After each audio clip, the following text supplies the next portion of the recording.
Welcome to our Spotlight edition. And as you follow us along, you know that we infrequently have guests. Bearsman and I A are super. repeating guest. Well, you're ahead of I me. You're know. ahead of me. But what else is new? We're very selective about who we have to speak on our podcast and what's Mm, being said. And we've never had a guest on twice, ever. true. But today is an exception. And there's a reason for that. And let me just briefly tell you, if you didn't see the first time that Andre Pennington was on, he since that time has become an Inc. 5000 awarded CEO, which is big congrats on that. That's a Yes. huge Yes. accomplishment. He's Hmm. recognized as one of the top attorneys in the world. He's taken his law firm nationwide, and he's the principal of a brand new adventure that he's been called to do called Universal Wealth, and we're going to make sure he tells you about that today. Now, if you've read my latest book, God, Money, and Sex, I hope you have. The subtitle, Understanding and Mastering the Three Human Dilemmas, I suggest that these three dilemmas, God, money, and sex, are the primary cause of the incredible chaos we're experiencing in the world right now.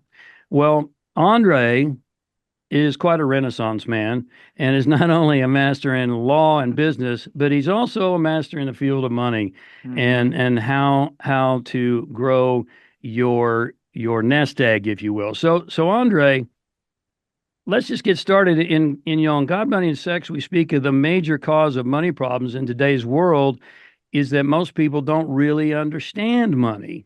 Do you agree with that? And I'd love to hear your opinion. I absolutely agree with that. I kind of think of it as most people are financially illiterate, right? And there's all these theories behind it, but I think most people would resonate with this idea of we work hard, put your money in the bank. Work hard, put your money in the bank. And what I've come to find is that might be one of the worst things to do, right? There are a lot of different things that you can do to build your wealth. And outside of an emergency fund, being able to pay bills for 6 months, that's about the limit to that concept. Right. So, and if you want to get deeper into it, it could be set up on purpose for most people to kind of engage in that activity. Oh, let's go deep. Yeah, let's We get like to into go that. deep. I would be really bold and say it is set up on purpose, and so yeah, take it away, Andre. Well, how I like to think of it is how I experienced it, right? So I was already a relatively successful solo practicing attorney. And for the first time in my life, I had some extra money. And through all of my education, right? And I should say this, an estate planning attorney. Yeah. Through all of my education, I had no clue what to do with that extra money. Hmm. I didn't understand the tax implications. I Mm. didn't understand the ways I could use it. And then when I talked to the first professional, they told me the things that most people are told. Well, you're going to want to set up a deferred retirement plan, deferred tax plan, Right. and started telling me about all these things. And that's the thing we hear all the time, do a 401k, do an IRA. Well, if you look, Ted Benna, the co-founder of the 401k in 2011 told CBS News that it's a monster and it should be disbanded. Wow. Wow. It was never intended to hold society's retirement accounts. It was meant to be a supplemental account. And some of the viewers may remember it never happened in my lifetime. In my lifetime, it's like a jingle, set up a 401k. And Yeah. it just sounds natural and normal, right? But that wasn't what was happening before the 80s, Mm. right? Companies had safe, secure pensions, Right. right? And this is the first generation that's going to retire off of a 401k. And I can tell you, I see these clients every single day, and it's not a pretty picture in some situations. Wow. So That's sobering. what a what's the solution on that? And well, let me back up. because do you find this 401k to be the most prominent misunderstanding about money, or are there others that are more prominent or deeper? I think that's a tough question. I think it's one of the main ones. Okay. The first understanding, to me, the deepest misconception about money is that it's different than anything else in the world, right? Money's just a concept, Mm. right? It's not real, right? It's just a concept that we hold in our minds. Therefore, in my opinion, in my experience, if we shift the concept that we have about money around, we can create where more of it flows to us. I love that. In Yeah. in God, Money, and Sex, the whole middle section of that book, God, Money, is about money. And I say the very same thing, different word. I say money is an idea. It's if you trace everything back, there's no exception to this. Everything back from Mm. this sweater that Bersaba is wearing to the jacket I'm wearing to its inception, it started as an idea. Something always your company, Universal Wealth, started as an idea. And so if money is an idea, it's not pieces of paper. And those pieces of paper are continually becoming more and more worthless, quite frankly. I mean, we can talk about inflation, which is really not inflation; it's deflation of the dollar. It's the contracting value of the federal note reserve, the federal note, which is, we can go in so many directions here, and I know you understand this, Andre, but you look at the top of your dollar, and it isn't a U.S. dollar. And I'll just talk to the U.S. here, but anyone looking internationally, same thing. It's a Federal Reserve note. Mm. It's a symbol of debt coming from the fiat currency that has been printed off by the Federal Reserve. So that again, like you said, is a concept. It's an idea. We think we have to have these pieces of paper or these Bitcoin digits or these things in a bank account, and that's our money. That's not your money. Your real money is your consciousness. It's your ability to create, and it's of course implement ideas. And I'd love to hear your take on all of that as well. You got me on a roll with the idea of concept. Well, it is. I mean, like you mentioned, universal wealth started off as an idea, right? It was an idea, and the idea was this. In my own personal journey, I learned what can happen if you shift your concept of money. If in my mind, if I stop calling it bad, which I think a lot of people do naturally, Right. maybe on some personal training, and I start thinking of it as good, right? If I stop thinking of it as I have to work really, really, really hard for this, and I start thinking about it as it comes easy to me, right? And if I embrace the idea of creation, you can create money, right? So what I found over the course of time is my my mindset and the power at the time maybe was creating a six-figure company, Mm. right? Which grew to a seven-figure. Not that necessarily that company, but the next endeavor grew to a Right. seven-figure and then eight. And all you're doing is adding zeros. But for me, the most important concept that I hold true is for those of us who do believe there's a God, Mm. God is everything, right? And it's the angles of which we look at it is how we experience it. So for me, universal wealth was this concept and idea of what I believe God is. Mm. It's ever growing, ever expanding, and it's always for the good. And Yeah. my idea, and I saw one of my mentors who happens to be a multi-billionaire, he was ringing the New York Stock Exchange bell at the closing bell. And I looked at him, and instead of being in awe, instead of being jealous, or instead, whatever emotion I could have, the concept that was in my mind is, what did he do to put himself in that position? Mm. And if I can learn to do that, and if I'm willing to do the work, I could be standing in the same position as well. And I get to choose how important that is or not to me. But to me, those are the things around money that are the biggest misconceptions.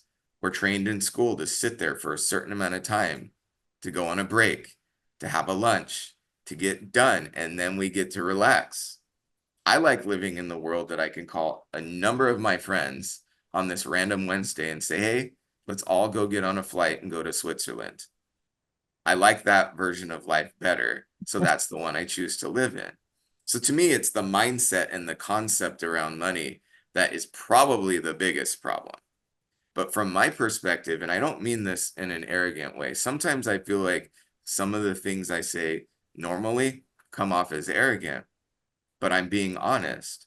I don't understand why somebody goes and works 40 hours a week the entire year, where they have the option of creating something that in one day can cover all of that.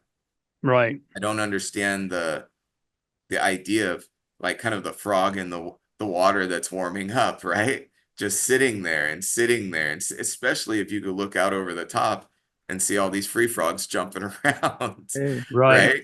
Mm-hmm. So to me, that's the biggest problem with money, is how our mental mindset interprets it for us. And then in action, that's how we go through life. I think if you change that, it changes everything. Sure. What would you say was the turning point for you, Andre? Because I think it's important for the viewers to know that you pretty much started with nothing. You started at the bottom. Yeah, Mhm. in fact, I started over in 2017 as well. Yeah. Um, and what was the biggest turning point for me? The biggest turning point for me at the time, I was a pretty talented trial attorney, and Mm-hmm. I did federal defense work. And there was a case that the office came to watch, and we were walking back after it, and people were talking about the closing argument, the cross exam, and pretty excited about how it went. And I remember thinking that I didn't care at all. Mm-hmm. I just didn't care. And I realized in that moment, it's not that I didn't care about my client, I cared about my client. Yeah. But what I realized in the moment is I've been striving for something, not knowing the direction I was headed. I never chose to become a really talented trial attorney. I went to law school and I got into a stream, and one thing led to the next, which led to the next. And I happened to have talent with it.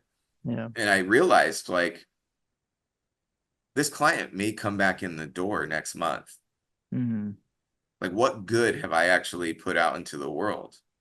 So what I pictured was kind of like, I'm using my talents that God gave me, a funnel that goes in, instead of turning that funnel around and making it spread and go out. Mm-hmm. That's what I was feeling in that moment. I was using my talents in a very self-centered and selfish way. It felt good to say I was one of the best trial attorneys, and I used that talent to affect one person that it may not make an impact. I don't want to get into the criminal justice Yeah. system and all of that, but an adult that's committed lots and lots of crimes, the chance for recidivism is very high. Mm-hmm. Very high. Like Yeah. I think 85%, maybe 90%. Exactly. Yeah. And so what I wanted to do in that moment was, number one, I didn't feel good about myself. And I Mm-hmm. stopped and figured out why. Right? Why? And what I discovered is what I told you. I'm not using my gifts the way I'm supposed to.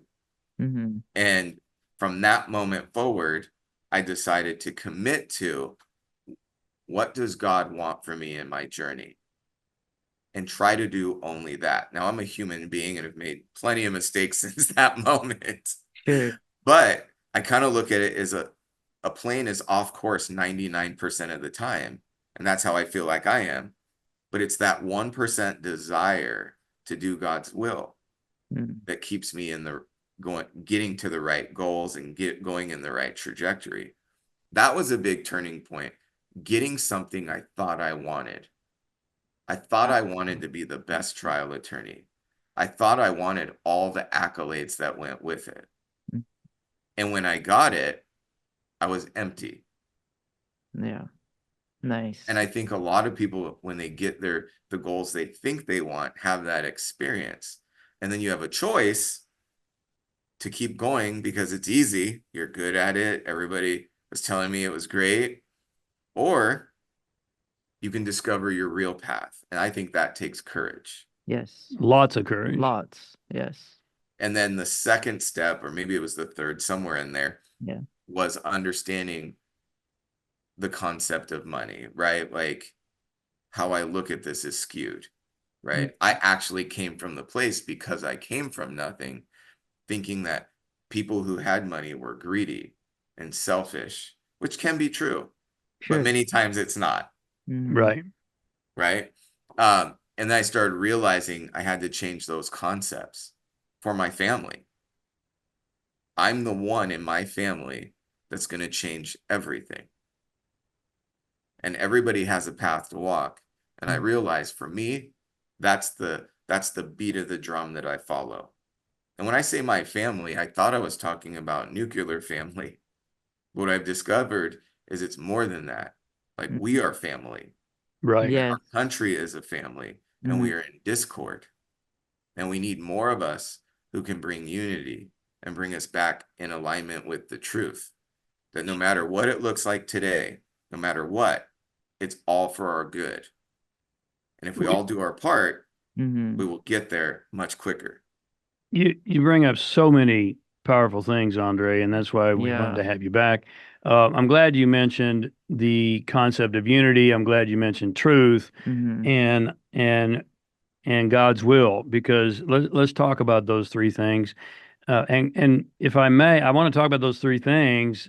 If I may, though, one of the things that we observe in today's world, and I'm sure you do as well, is that money has become God for a lot of people. You know, they literally worship at the altar of money and materialism. And if you look up the word worship, it literally states, what do you give the most attention to and subjugate yourself to? And so do you agree with that? Do you find, and I think that's problematic, because you mentioned God, and I'd love to talk about an organizing principle and why that's so vitally important. But with this idea of money, where we started off, do you see that a lot of people are just so hungry, and so all of their attention is on more money? And it seems to me, as I read between the lines from you, and we have that experience as well, you get to the top of the ladder and you realize it's leaning against the wrong wall, because you have all this money and all these things, but there's still some void inside. So if you may talk to that a little bit more, that'd be great. Sure. I mean, to me, it's kind of back what at the time I wanted to be a great trial attorney. You could replace that with money. That's Yeah. ego, it's self-centered, it's self-seeking, right? Just replace that with money, and I think it leads to the exact same feeling. Because it's not real, right? God is real. And until we're in alignment with God, we're not going to feel filled and fulfilled, right? So yes, I 100% agree with that. And the universal wealth concept, the universal wealth mindset, what that's about is us. It's about people. It's about society. It's about doing the right things in the right way that brings more good. It's not about the focus is becoming $100 million company, and then a 200, and then a billion, and now we've got to make 10 billion. If we focus on the people, and we focus on society, and we focus on the education in this one core concept that we talked about, so everybody can be on the same playing field. When people know better, they do better. And that then creates exponential growth, right? Those are the concepts that guide us. Just yesterday, I talked with a business partner where it seemed like we would be losing some money. And it was no hesitation to do it the right way. It was very quick. Well, that's not the right thing. Yeah. Let's do it the right way. And my partner, his name's Jason Bove. And what I found is God has brought that unity together to where like I don't have to worry about if he's going to do it the right way. I don't have to worry about it, not for a second. There's no pull. And when we have two or more people, right, together doing something for the good, I'm calling that church. I'm calling that God, right? And what we're doing is we're training those that believe in us. Number one, it's not misplaced. I know that's a tall order to say, right? But I think a lot of leaders fall off the pedestal, right? Well, I can't fall off of something I'm not standing on, right? Well, I'm you got to literally work really hard to keep yourself off of it. exactly. Human nature, we tend to put people on pedestals. No, no, no, no, don't do that. Nobody deserves to be on a peak or in a pit. Everyone just is a human, and if you put them on a pedestal, they're eventually going to fall off, including me, and that's all of us. Yep. That's all, and that's my point though, because uh I don't want to be up there. I'm a human being like everybody else. And the only thing I'm doing, the only thing is waking up every morning and checking out what God has in store for me. I'm saying, lead me, guide me, show me the way. And Yeah. I'm doing everything in my power just to do that. And all these other little pieces fall in place. Maybe everybody's journey isn't to create a law firm, it isn't to create a financial services firm or create a tax firm. Maybe it's something different. Maybe it's love the heck out of these kids that are in my care.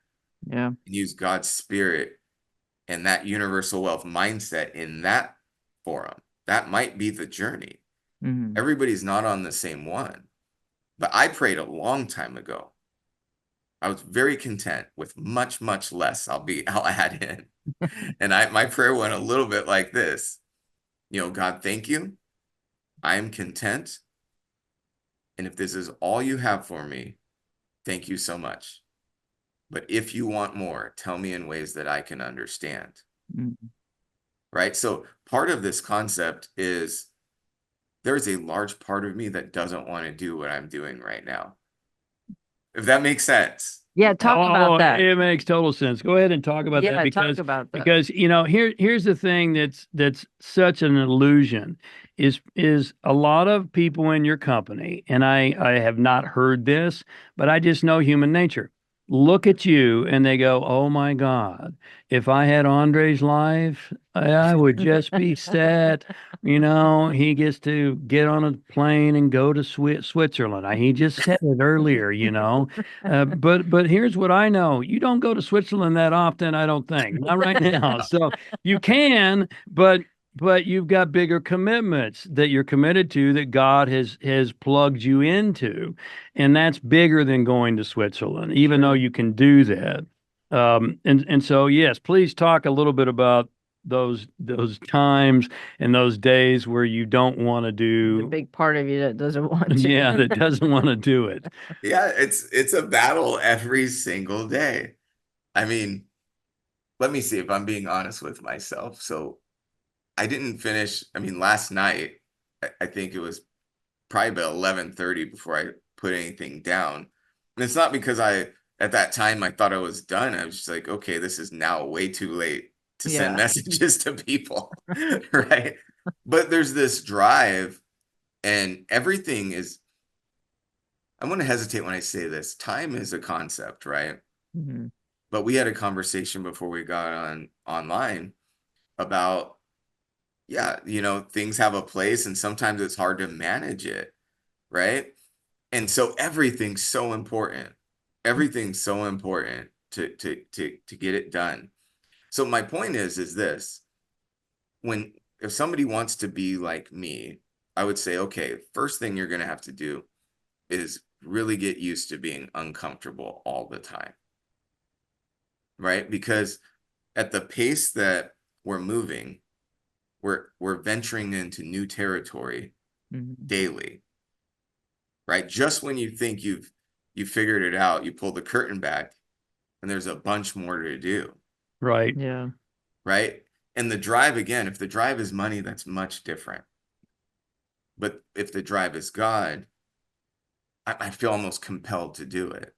But it's kind of like, um, I'm going to go back to the Old Testament in the Bible, right?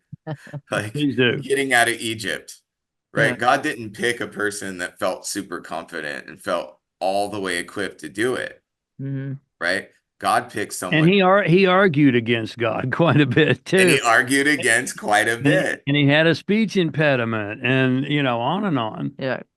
right? I was not the candidate. I was not the first draft pick, Oh, but right? you were. But you were from God's Yes, position. but you were. But yeah, exactly. But my point is like, I come from a place, I don't know, no business was being done. Everybody had the opposite mindset of what I talked about. Mm-hmm. Some of the things that were pretty normal in retrospect seem way abnormal. Going to college, going to law school, Mm-hmm. right? The self-doubt and the messages that were trained in my mind to be on repeat, they all had to be reprogrammed. Well, now let's fast forward to today. Who am I to say that I'm creating $1 billion company? Who am I to say that? Right? That's the I have to hear that message and then get around it, get over it, get under it, move through it, Mm-hmm. or sit for a while Yeah. and be comfortable in not moving, then to start sprinting. It's all uncomfortable. And everybody has the same messages playing because we're all human. Yeah. Those of us, and I will include myself in now, that have figured it out can just find the one true voice that gets us through the moment.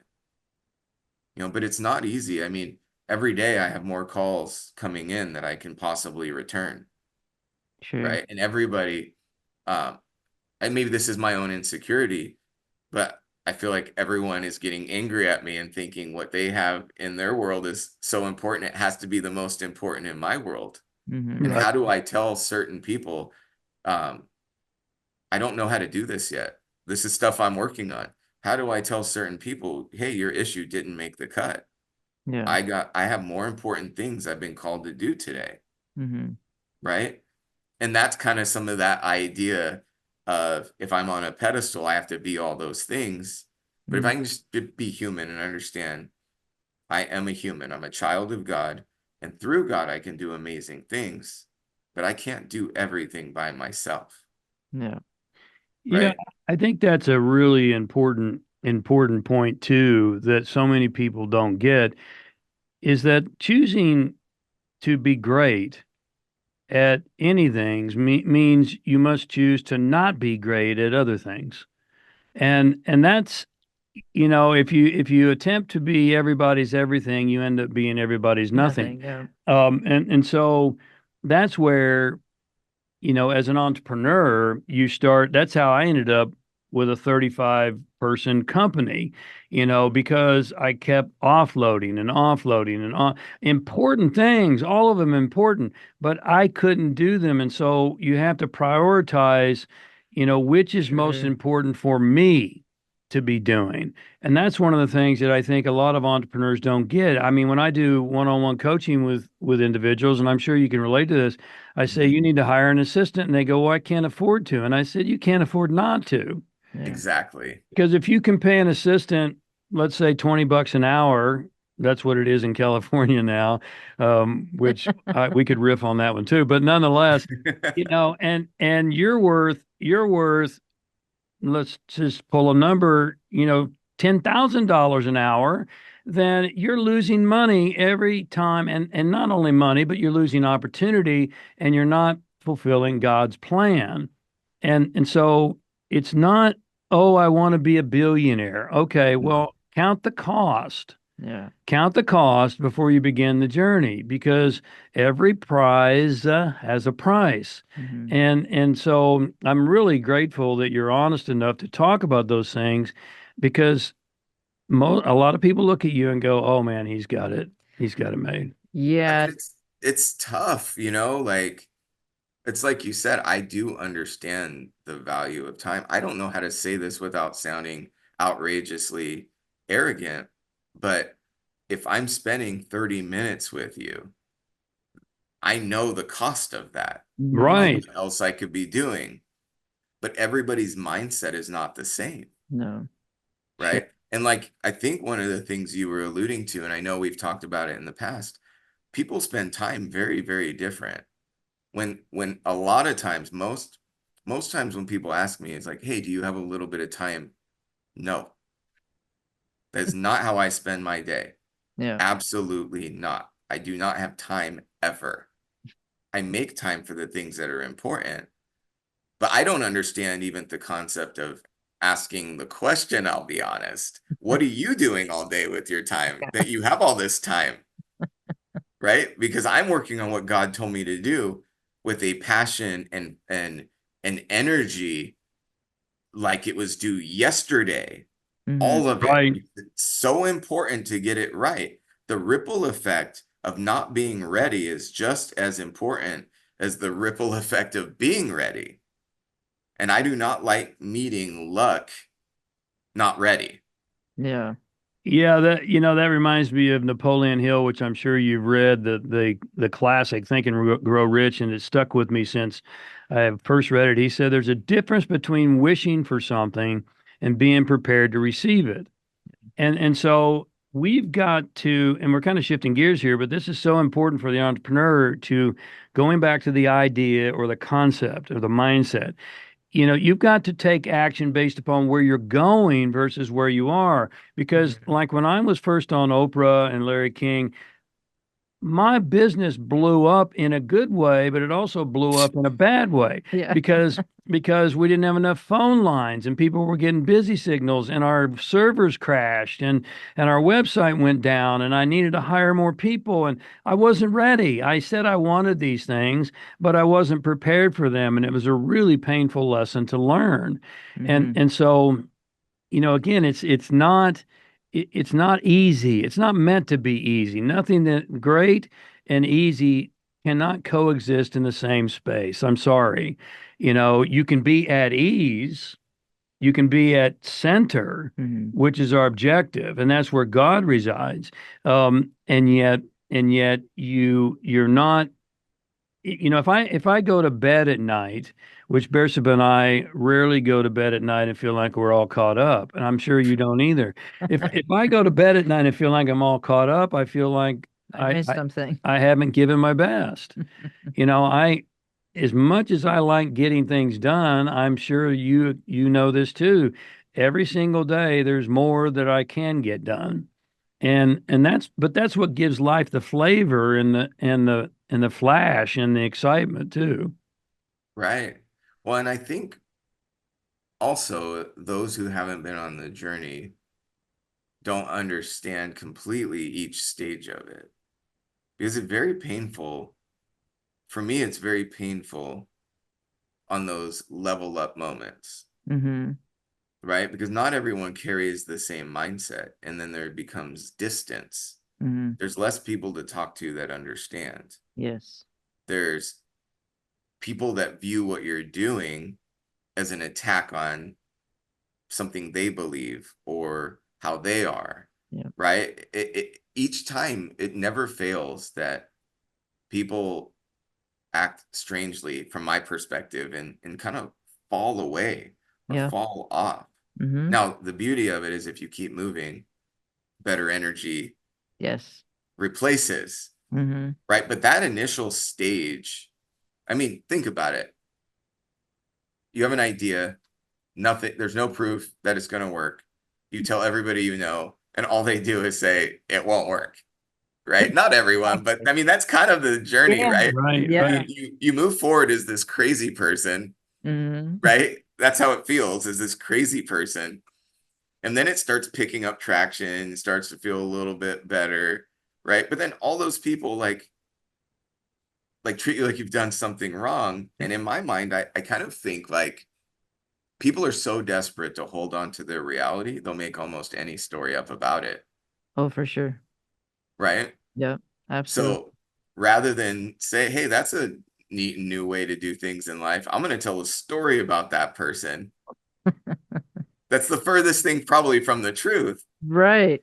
Yeah. right? But Mm-hmm. anyway, so it's this journey and it's a mental and physically feeling difficult journey. Like there are times to move when everything in your body is like I don't know what it is, the DNA or from the past was like, that's not safe. It's screaming stop. Screaming stop the whole way. Right. So anyway, this is what goes on internally. I speak pretty well, right? But I don't enjoy speaking.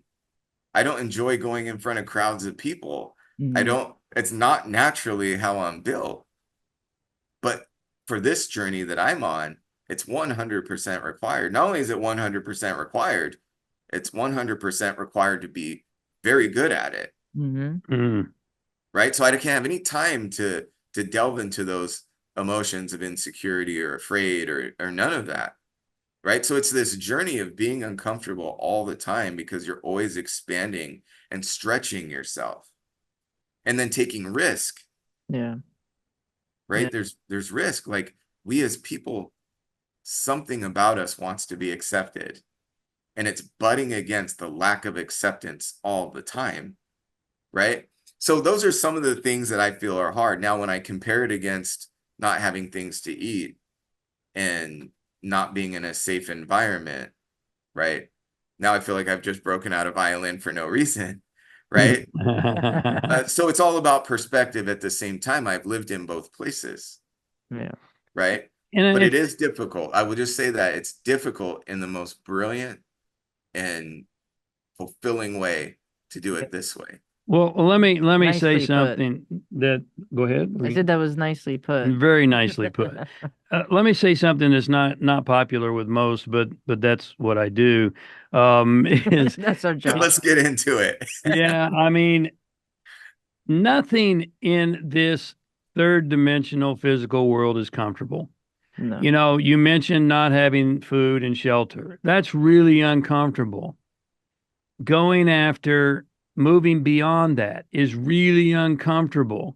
You know, in 2013 I was homeless and $20 million in debt. Homeless and standing in the middle of the desert in Arizona of all places. God bless you, Andre. Hey, Nevada's not that much better. No. Yeah, it's not as hot. True. It's not as hot, Yeah. but nonetheless, you know, standing in the middle of the desert, homeless and $20 million in debt, and not in my 30s anymore. I was 54 and I was alone. I mean, that's very scary, and it's very uncomfortable. And yet to lay down in the desert and curl up and die is uncomfortable too. To move past it is uncomfortable. To move to the next stage so here's the point. Life's going to be uncomfortable. Yeah. You know, and and let go of the romanticism that's been programmed into you that when I get to six figures, everything's going to be great. Well, no, then you'll go, it's got to be multiple six figures. And then you'll go, it's got to be seven figures. And there is no number because money is just an idea. And as that increases, and this is what you're talking about, as those things increase, so do your problems and challenges that increase correspondingly, and they have bigger effects. The decisions have bigger consequences. So that's, I mean, that's one of the reasons why we love you, because people need to hear this, and they've heard too much of the, oh, you know, look at me and follow me and my life is perfect. Yeah, I think the other important factor is that it's pretty evident that your driving force is grounded in God. Now, given we know a little bit about your background, your childhood, everything points to why in the world or how in the world did you say there is a God? And that's what I'm going with. Or that, to even have that belief. What drove you to get out of that, to not accept that that's who you are? Good question. I mean, I've said this before, I think, but I have this belief, and it's just something I choose to. For me in my life, it doesn't have to be right. It just has to point me in the right direction. I've never read it out of a book. I've never read it anywhere. But the story I chose to make up about my life was that I somehow chose it. And the reason I chose it is because I knew I had the strength to get through it. So I visually pictured myself cutting somebody in line and saying, no, this one's for me. That one's for you, which figuratively was the easier one. Sure. You just mentioned in life, nothing's easy in life. We all go through it in some way, some form. But it's the story I told myself. And I learned how to rely on that inner voice because sometimes things got so scary. Mhm. That's all I had left. Right. And I learned how to rely on it. And in the scariest of moments, you can find peace and comfort. Right. So that's what I learned how to do. And I learned how to follow it. Mm. And it didn't make sense to me in the moment, but it's all the peace and comfort I had. So to me, I had no choice. Yeah. Right. I had to go there and live there. And then I learned to follow it. And, when you're a child and things are out of your control, Sure. sometimes it's just out of your control. Mm-hmm. But as you get older and your decisions have impacts, it changes. Sure. Right. Would you say that's more of a taking on like a responsibility role rather than a victim role? Would you? Absolutely. Yeah. Absolutely. I always felt like I could impact my life somehow. Mm. Right. Important. Um, one of the things I learned early on when some of these epiphanies, let's call it, came to me is you've been living like a victim. You're Mm. making excuses for your behavior. Yeah. Because I experienced this is now what I do in life, and I chose to do it differently, right? Mm-hmm. And it's changed. Success is made up of a lot of things. I have this theory, and I believe it to be true. 1% can make the difference between failing and succeeding. Mm-hmm. And that 1% may have nothing to do with the task at hand. It might be, did I meditate today? Mm-hmm. Right? It might be, um, you know, did I make my bed? Yeah. Sure. Right? It's these little things that bulk up over time. But I think of like a professional athlete. I played sports a little bit, and Mm-hmm. the difference is at the higher levels is not much. Everybody's super, it's 1% that somebody's going to go to the NBA or the NFL that Yeah. they can consistently do and get out of themselves. So to go back to your thought, I learned that over the course of life. And I Mm-hmm. started behind the 8 ball in some ways, right? Like my mind wasn't programmed for traditional school when it Sure. became important to do. So I had to learn how to get that 1% more, that 1% more until it became a habit and then it became consistent. So I'm not sure I'm answering your question exact, but that meant something in the moment. So it's on me, and I always look from the future of what depends on this. The Mm. family I don't have yet depends on me changing as a human being today. Nice. And every day that builds on the next thing. You see my family behind me Yeah. now. And turns out I was 100% right. I needed to develop my character. I needed to develop my business acumen. I needed to not be scared to become financially literate and Mm-hmm. to become tax literate and to start understanding these things. And now it's extending beyond that nuclear family. And that's what universal wealth is about. This is a time to give back, is to help other people who want to be on that journey get more out of themselves because it is possible. We just have to make the choice.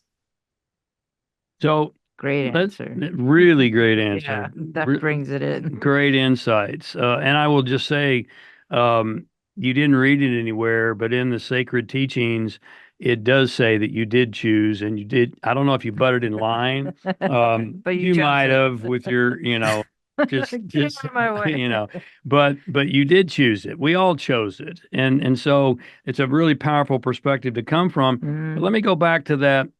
The family I see myself with in the future is dependent upon who I become today. And that may not be a direct quote, but could we blow that out to a bigger level? And God knows we're in chaos in our country right now and in our mm, world. Could we blow that out, in your opinion, to the country I see for myself and my family tomorrow depends upon who I become today. The world that I see for myself and tomorrow depends upon who I become today. Do you buy that? Uh, I buy it 100%. At the level that I could understand it then, was the level I could understand it then. That time has passed, and now there's a new level of understanding. Mm-hmm. That is exactly what I'm saying. Yeah. There are people that depend on me to be my best today. And if I go to bed, like you mentioned earlier, which happens some days where I had more to give and I chose not to, we don't know what's impacted by that. That's Mm-hmm. right. That's So I right. try and use the motivation and a little bit of the fear of what was missed to keep me moving in God's path. And that is uncomfortable. Like I said, it's a glorious uncomfortable Yeah. because especially when you've traveled long enough to be able to see the lives that are impacted in positive ways. But Mm-hmm. yes, the world needs more of us to meet our calling, Mm-hmm. right? We are in chaos, we are in discord, but are we really, or is that just what we're seeing in a perspective? All we have to do as a people is the presidential election is upon us, Yes. Yes. right? I want better candidates. Mm-hmm. That's not knocking one or the other. I want better candidates, Yeah. period. Mm-hmm. So become the better candidate. I'm not announcing any election. I'm Really? not. I am not. But my point is like, then be the candidate, right? Grow. You never know where you're going to end up, Mm-hmm. right? Like, I am not responsible for the things happening in my life right now outside of work ethic and a choice to go in the direction that God has asked me to go in. God's responsible for everything else. Yeah. I don't know how to create multi-million-dollar companies without following that voice. Mm-hmm. I know how to I know how not to do it by Yeah. following my own many voices that lead me in lots of errant directions, Right.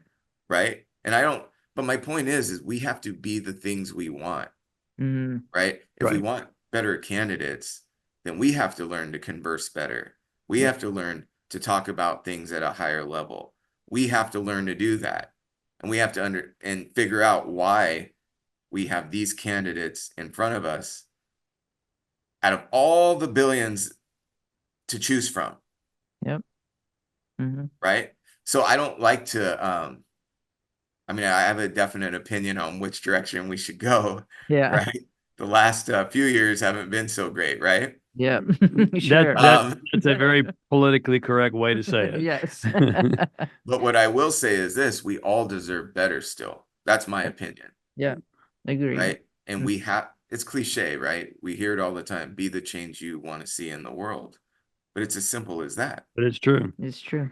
Andre, we've got to be respectful of your time because we know you have another appointment, but we'd be remiss if, and we could talk all day, and this is probably why we'll probably have you back again.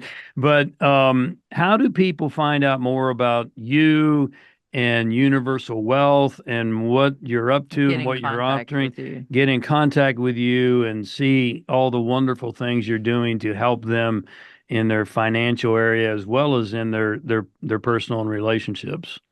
Yeah, so go to universalwealth.com and keep your eyes on that. We Nice. are expanding exponentially in all kinds of things that I've been using my life to build up to this point. And we're integrating onto that platform things that are life changing for families. And the way we see ourselves is we are a big family for families, Mm, family for families. beautiful. Universalwealth.com. Really, Thank you. universalwealth.com. We'll make sure and put Yes, that down absolutely. below where people can just click it Yeah. and go there. It's been such an honor and so much fun actually talking with you Yeah. and hearing your philosophies, which we certainly resonate with. And so thank you very much. God bless you. I know he Yeah. does, and will continue to. Hmm. And we'll look forward to seeing the great things that you continue to do with God's help. Well, thank you for having me on again. I do want to say this before we get off. You know how much I admire you guys. Oh, thank Uh, Thank you. I mean, you're part of the solution in the world, and I love every time we get to interact. So thank you for having me on again. Oh, Thank you. it's our pleasure. It really is. Likewise. Yeah. All right. God bless viewers. We'll see you next week, and you might want to watch this again because Yeah. Andre dropped some serious bombs Yeah. that you need to hear again. See All you right. next week. See you Bye. next week.